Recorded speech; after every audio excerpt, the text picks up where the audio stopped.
What's going on, everybody? It's your boy M.I. Sizzle back in the building with yet another YouTube video. Today we're going to be talking about the most important notation any serious King player needs to learn, okay? And what is this notation? Well, this notation is called the double crouch dash, or wave dash for short. But today we're going to really focus on being able to do two crouch dash motions in a row and why it is important. Now, if you're new and you don't understand what a crouch dash is, you're new to Tekken and you're just trying to figure out how do you even play this game, how do you play with this character? Well, this character has a strong mix-up out of their crouch dash. But what is a crouch dash? Well, let's click on our command history here. We'll do a reset. And a crouch dash is basically you just do a forward, down, then down, forward input. Right? That is a crouch dash. You see how I went forward and then I was down into a ducking position, correct? Now, why is that useful? Well, King has many tools from his crouch dash. He has a crouch dash 1, which is a low. He has a crouch dash 4, which is a mid. And of course, he has his crouch dash multi-throws, which is 1 plus 4, or crouch dash 2 plus 3. To execute these moves, make sure that you're pressing the 4, the 1, or whatever the command is at the same time as you're holding the down forward. If you manage to do something and you let go of the down forward, you'll simply just get a wild rising move, right? Wild rising 1, wild rising 4. You can still get the multi-throw because there's a lot of leniency on the multi-throw as long as you do the crouch dash correctly, right? So that is the good thing about the way that they programmed the game. As long as you do the crouch dash correctly, you don't have to hold the down forward in order to get the multi-throw, at least the startup chain. Now, another good reason to use the crouch dash is because it covers a lot of space. You know, if I'm here and I do a crouch dash, now I'm here very fast, and it allows me to approach with a mix-up. So from here I could run up, but if I dash, I don't have access to my multi-throws. Whereas if I back dash here and I crouch dash, I have access to my multi-throws. You know, I also have that access to my crouch dash mix-up. I can cover this distance with a threat, a substantial threat at that. So then you're asking yourself, okay, well, why is it important to have a double crouch dash if it covers so much distance? Well, for a couple of reasons. Doing a double crouch dash covers even more ground. So now I'm here and I cover it very fast and I approach with a threat, right?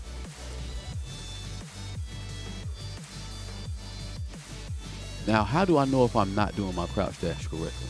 And what is the motion for doing a crouch dash? Well, if you want to learn the motion for doing a crouch dash more than one in repetition and in succession, you want to do it like this.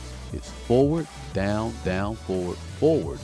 You have to press forward again, then down, down, forward, forward.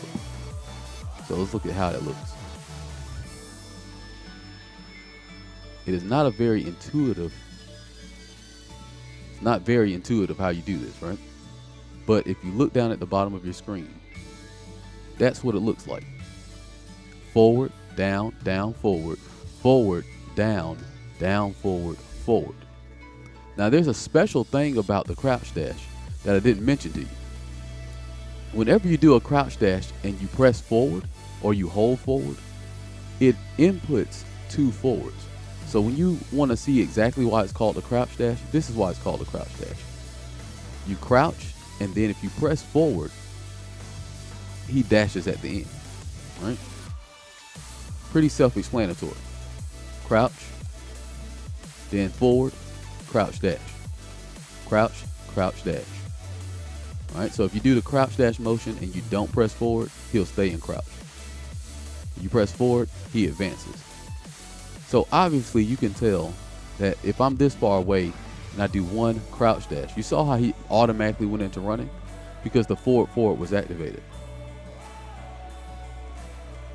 I didn't have to do anything else, right? I didn't have to press anything. I tapped forward one time and it put him in a running state.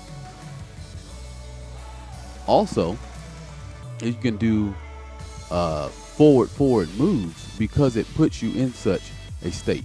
So if I do a crouch dash and I hold forward, it'll automatically do forward moves. All of these are forward attacks, but I'm not having to press forward. I'm just doing the crouch dash into them. And as you get more advanced, you can start doing triple forward moves, and you can do all kinds of mix-ups out of your crouch dash, do running moves, anything you want to do out of it.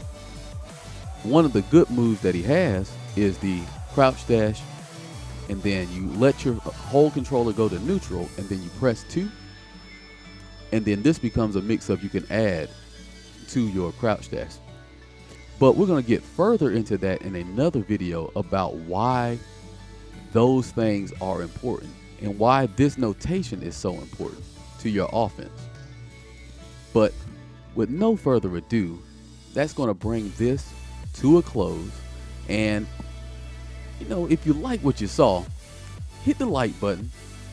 Make sure that you hit the subscribe button, hit the notification bell, and whatever comments you have and questions you may have about the crouch dash, how to input it, why it's useful, or any questions about anything else regarding the video that you've seen here today, make sure to drop it down in the comment section. And of course, if you're subscribed and you got that notification bell on, you'll know exactly when we are making a new video regarding the topic that you brought up. So without further ado, this has been The Realm of the Real, where only the real can chill. Until next time, peace.